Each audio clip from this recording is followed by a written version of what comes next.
Hello and welcome to the show with me, Gillian Gotzel. Today my guest is Piotr Blazewicz, who is the CEO and co-founder of CoinClash.com. Piotr, thank you so much for coming on the show. Thank you very much. Yeah, I'm really happy to be here. And just a little correction, it's coin-clash.com. So just say, and it's a CoinClash Games, which is our business. And then hopefully we'll talk more about it. Perfect.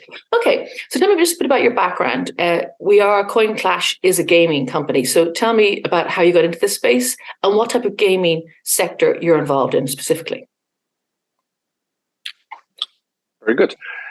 My background is in marketing, and my journey with a gaming, or rather gambling, industry started in 2005 in Gibraltar, where I was asked to come to Gibraltar and run marketing for party gaming, which it was 1 year pre-IPO. And we were getting quite big in the US and Canada, focusing on party poker.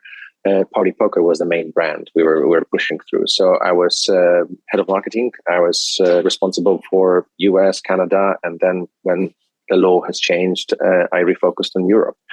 Prior to party gaming, I used to work in international media and advertising agencies since '96. So yeah, that's my background. Okay, so you were working in a gaming company originally in Gibraltar. Yeah. So that would have brought you very much into. It got me to the point. It got me to the point where I could understand the customers. I mean, I could understand the customers from the beginning because of the marketing DNA.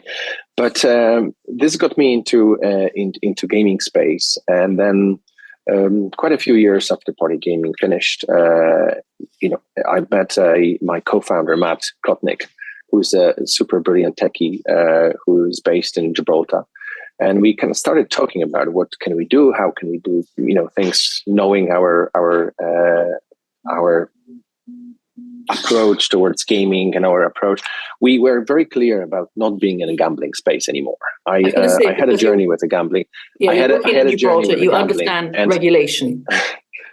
Yes, and we. I think the core point was we wanted to entertain people, to make them feel good about themselves. We wanted them to use their brain, and that was our kind of a key message of our gaming proposition. So gambling was out of question. Okay. So we started thinking about what can we do with skill games. And skill games, we started researching skill games, and because we set up a company in Gibraltar, we had to go through quite a detailed regulation, kind of procedure in order to determine that we are not a gambling entity. So we were meeting a gambling commissioner in Gibraltar. We were just kind of explaining our business model, ideas and stuff like that. And we were approved. Basically, we were sent a letter saying we're not a gambling entity. Please go ahead, do your business, and make it happen. So that was kind of the thing. So our regulation is about being not regulated, about being carefully designed in a way that games are skill-based. Players can play for money. That's another kind of obviously important aspect. Two players or a group of players have got exactly the same starting point as everybody else. There are no extra shields, avatars, other things that can help you in the game. The games are very simple. We're starting with two games which are now live in the App Store in the beta. Public beta testing, and this is Bubble Clash for Cash, and the other one is Solitaire Dare, and those are simple, classic bubble shooting game and solitaire game. Very addictive. They're engaging. Fun. I would call it engaging. Yes, engaging. And, fun. When you know the skill, and you know the kind of the kind of aiming geometry, and the same with kind of the cards. The ability to read the cards quickly. That's your skill. That's your skill against another player. We have another five more exciting titles to come by the end of April, and that is golf simulation, that is word game, that is football game. There is quiz game, and there's one more which I keep forgetting, and it's I will have to check it again, but it's on our roadmap. It's on our roadmap, and it's happening. Okay. So these games, sorry, and that's kind of the gaming environment. And for gaming environment, players play for real money, and players play against each other. They can also play for free because we have free options. So you don't have to deposit. You can just enjoy the games. Certain features, of course, will be limited to only paying customers because obviously the server cost and the development cost and everything else. But we are welcoming everyone. Everyone is kind of welcome to come in, enjoy the games, get engaged, and maybe when they are ready to lift up their excitement level from playing Bubble Clash or golf or solitaire to the next level, when they can think they can challenge something, they can put $1 against someone else. And that's actually how we came up with a name. It was 2 coins against each other. So it was like me playing with you, Julian, and it's my coin on the table versus your coin on the table, and we are clashing our coins, and that's our little game. And the outcome of the game will determine who takes those 2 coins. And tell me about the breakdown of the monies then. So I put $1 in and I challenge you. What happens to the winner? Does the winner get everything? Is there something for the house taken from it? So yes, in order for the platform to survive, we do need to take a fee, and the fee is 10 cents from each game. So when you put $1 into a little tournament against someone else, against me, I also put $1 so that there's money on the table, which is $2. We both need to pay additional 10 cents, so it's actually cost you $1.10 in order to participate in the game with me, and the same with it. However, this means that $2 is your winning. So that goes back to you. We've researched the market heavily, and we believe our cost structure is really optimal, and it's the cheapest on the market. And we are sharing. We have quite a lot of fallbacks in terms of how we divide our revenue. The 10 cents is the revenue that company makes from the game, from each player. Each player, yeah. This revenue then is divided into 4 sections. Majority of this revenue goes to the developer, which at the moment is us, because we are developing our own games. But in the future, we'll be welcoming third-party operators who will be coming in to monetize on their games, as long as the game is skill based, and as long we can accept any game to our platform. And the studio, the developer, will be taking 50% of revenue, so they'll be taking that. Another part of the revenue that is obviously it's for us, for the platform. So 25% from that goes and stays with us, with the business, to continue developing, to maintain, to cover costs and everything else, and continue building the business.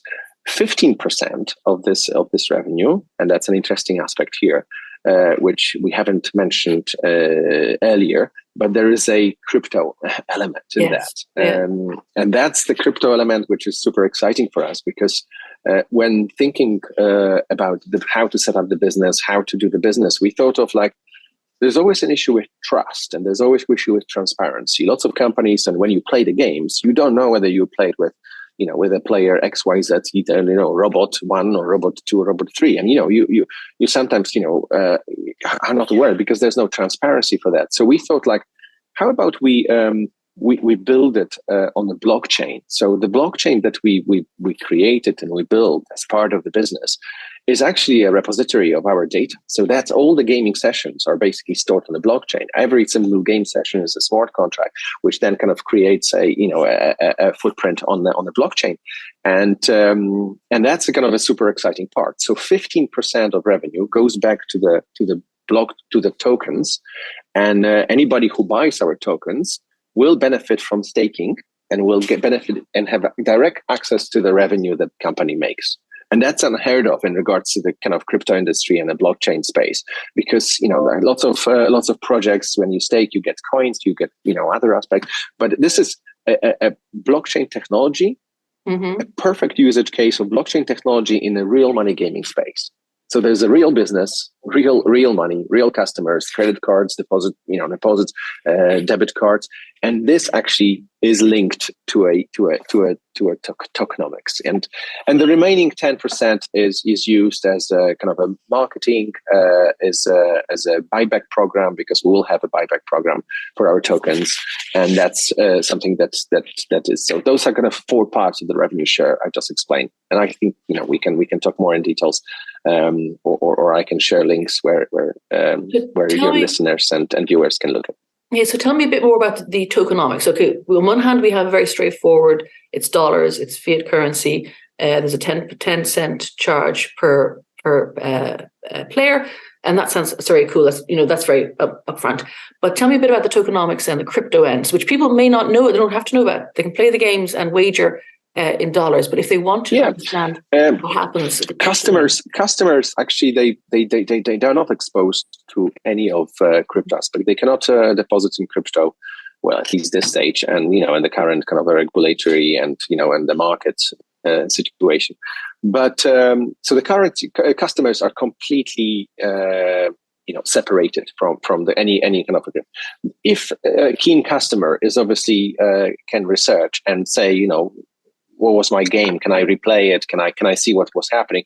Of course, they'll be able to look at the the public repositories, and they can extract the game with unique codes, and then they actually replay the game and view it.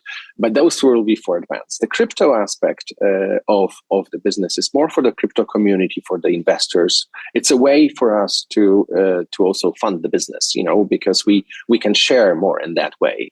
We built our blockchain ourselves, and we build it in order to keep the costs down and to transaction fees in control and everything else. We build it on a using Substrate, a building block of Polkadot,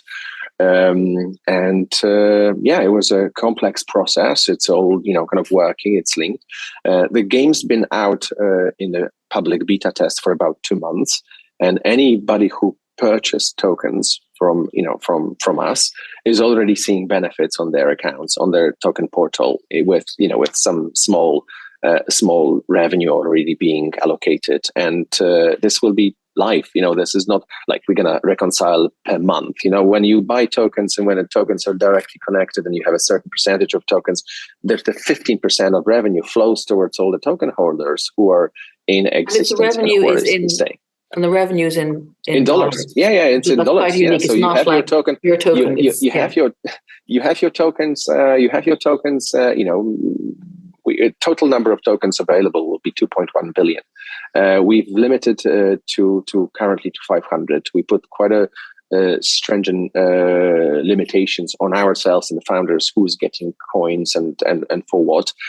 We put ourselves numerative targets, KPIs to achieve. So, for example, 200,000 players on the platform, which will be significant revenues, will then release another kind of level of tokens for the founders. My business partner Matt, who is kind of the mathematician and kind of a techie in this, probably explains more in details to a very keen audience. If we want to follow up on that, I'll be very happy to arrange that. But everything is working. We are currently making sure that before we go mass, because the gaming product is a mass product, mass adoption product.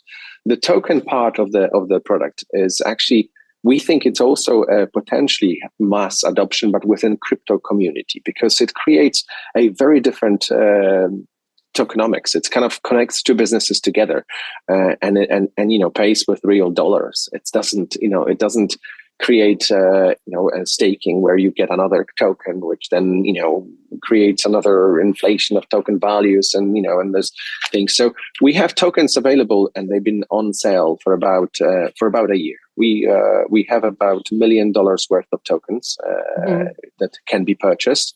We sold quite a bit, probably about 15 to 18%. However, they're still open and still going, and the tokens will be public in June.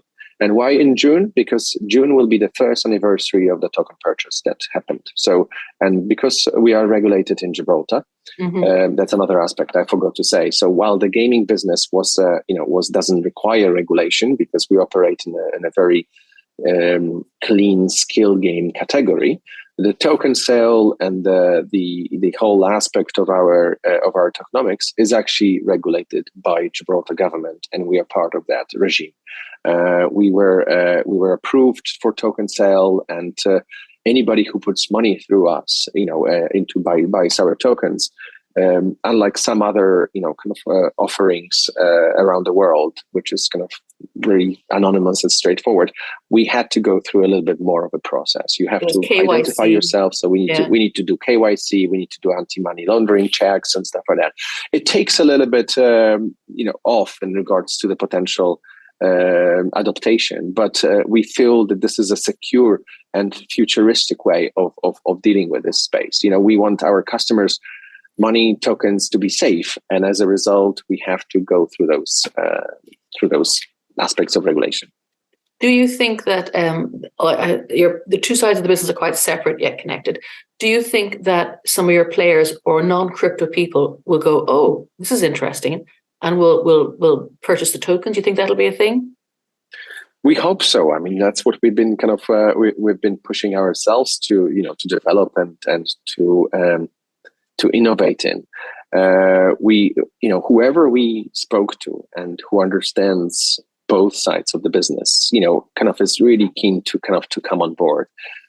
We've raised some money through this whole process. We are a startup. We've raised about $650,000.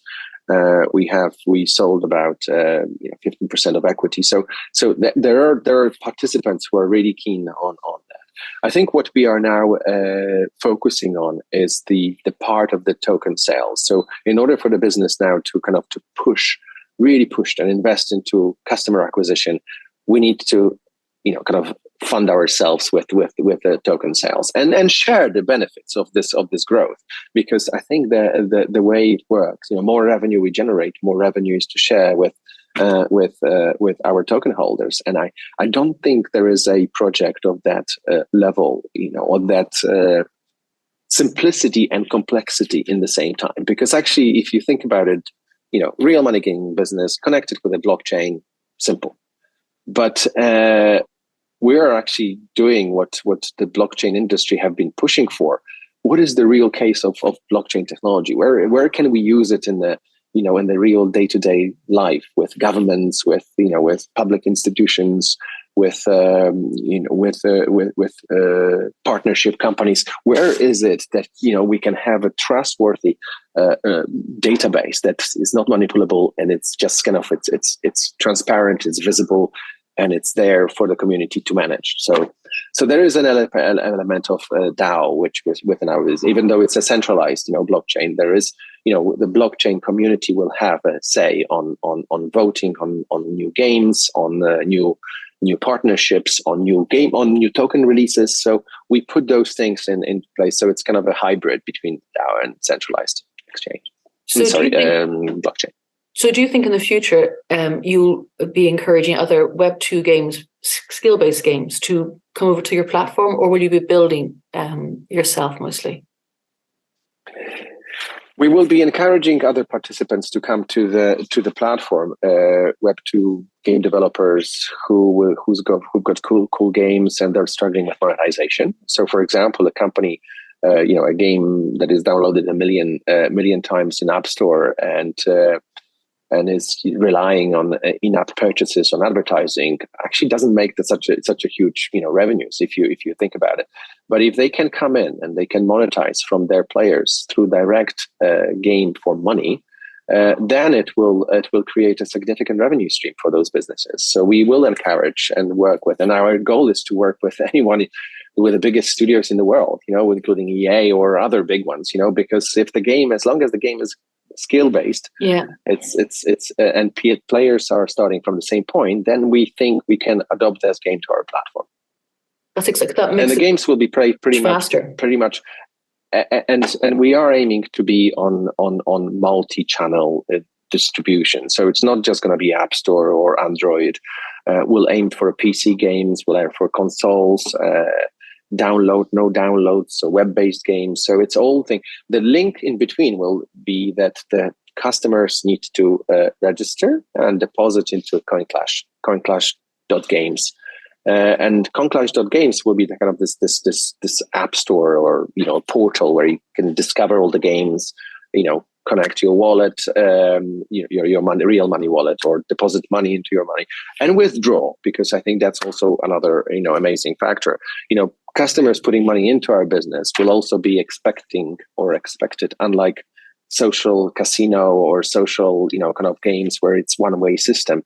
If someone won, they'll be happy to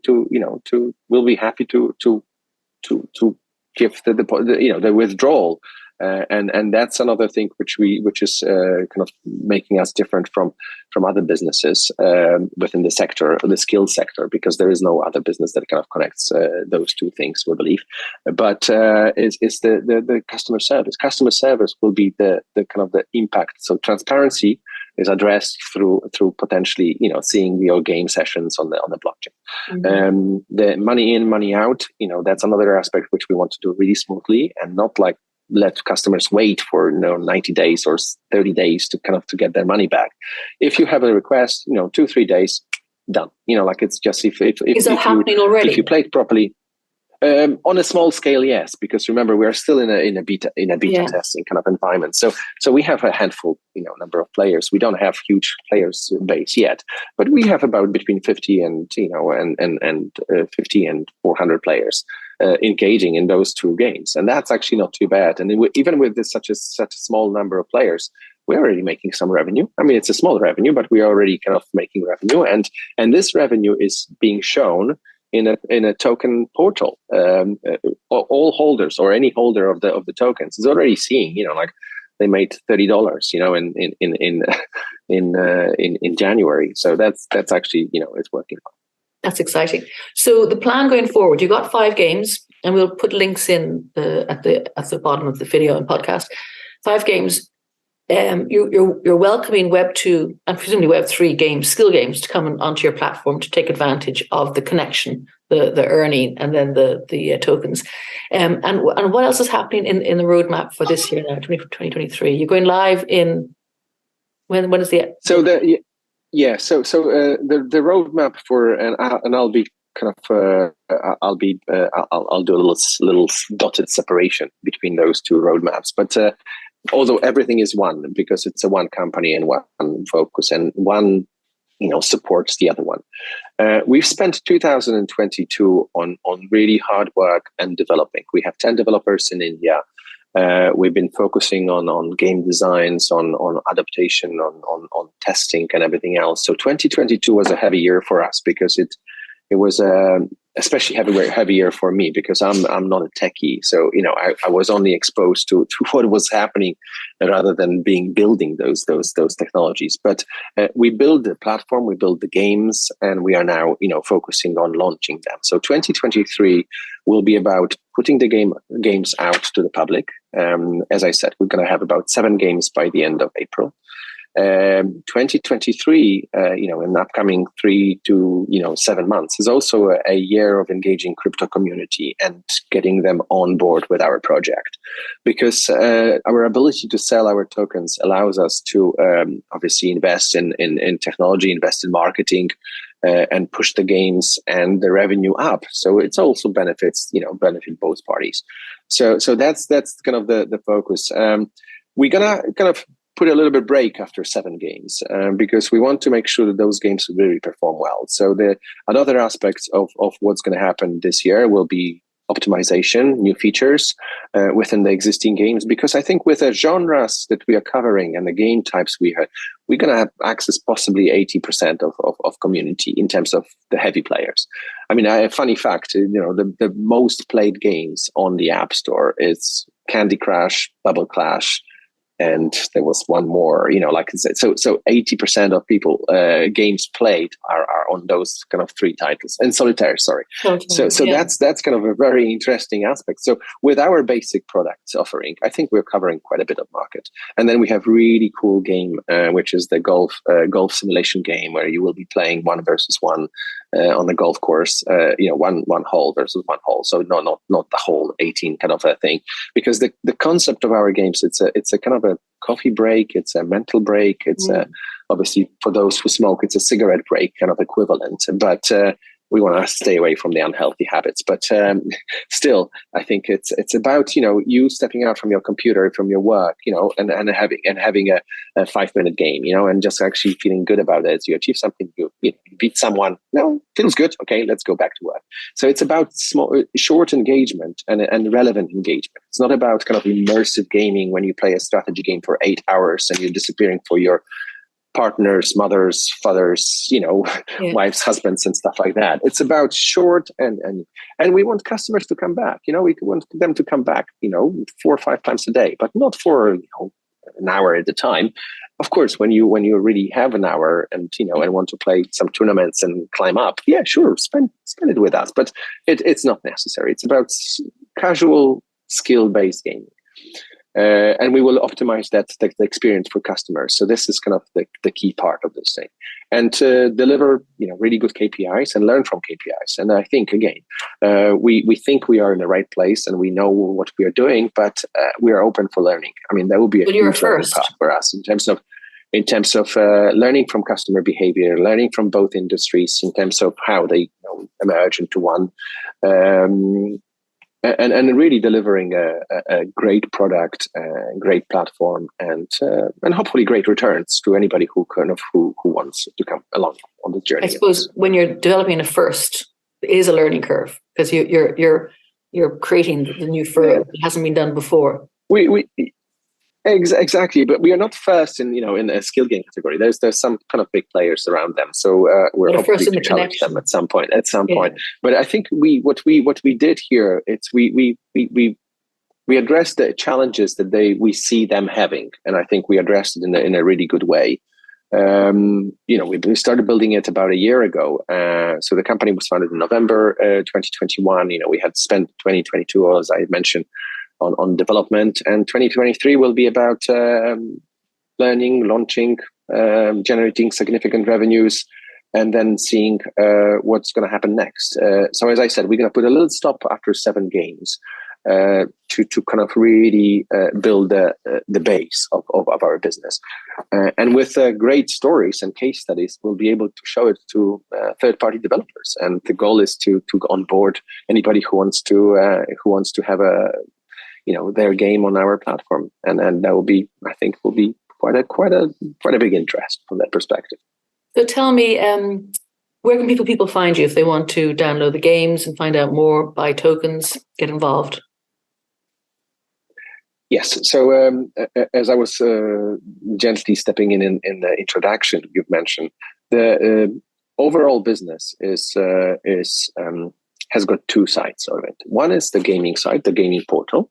And on the gaming portal, they can find us coinclash.games. So this is kind of the discovery place. This is for players. This is for anybody who wants to kind of engage, find where is the site. Each of the games will have its own unique landing page. So Bubble Clash 4 cash.com will be, as an example, it's a landing page. When you land on the page, you, depending on which device you're using, whether you are on the iPhone or Android phone, you will have relevant links to connect to. So that will be the thing. Solitaire there, similarly to Bubble Clash, has got its own website. So it's solitairedare.com. And then over there, when you land on the page, you will be able to with your correct device. And the same thing will pretty much happen for all the other games. However, the kind of the center app store equivalent or a discovery engine will be on coinclash.games. For crypto community, for investors, for people who want to find out more about structure of the business, how the economics works and everything else, it's coin-clash.com. So that's how they find it. We are also on Twitter. We are on Discord. We're not big there yet, but we have quite a big Telegram channel with about 17,000 members, and it's quite active. That's where we kind of announce things and stuff like that. So we are quite discoverable, and I'll share all those details for you to include in the article if you would like to. Perfect, brilliant. Well, I think it's very interesting. I love the idea, skill-based games, but you can play, and you can play within your own circle of friends too as well. We didn't mention that. Just to add that. Well, we haven't mentioned that, but while we are trying to address the trust situation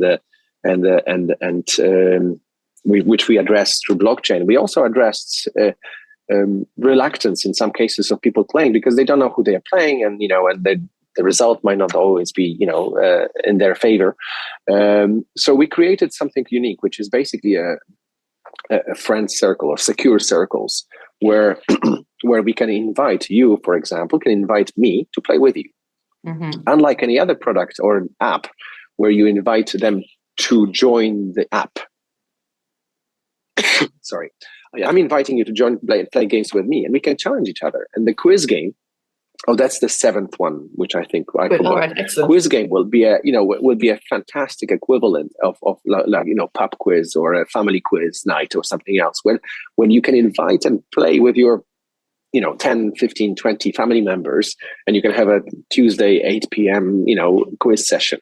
And that will be a really cool way of engaging, the audience. So this is one of the unique features, which we know that the competitors actually were not able to solve it, for the last 4 years. And because we were starting from scratch, we were able to do that. That's cool. No, very interesting. World first. Play games, skill games, play with your friends, earn money, and then if you're invested in the token, you earn cents and dollars from the revenue of the site. That's very nice. I like it. So, Piotr, thank you so much for your time, and we'll come back and find out more when the new games are launched. Perfect. Thank you. Thank you very much. Thanks for your time.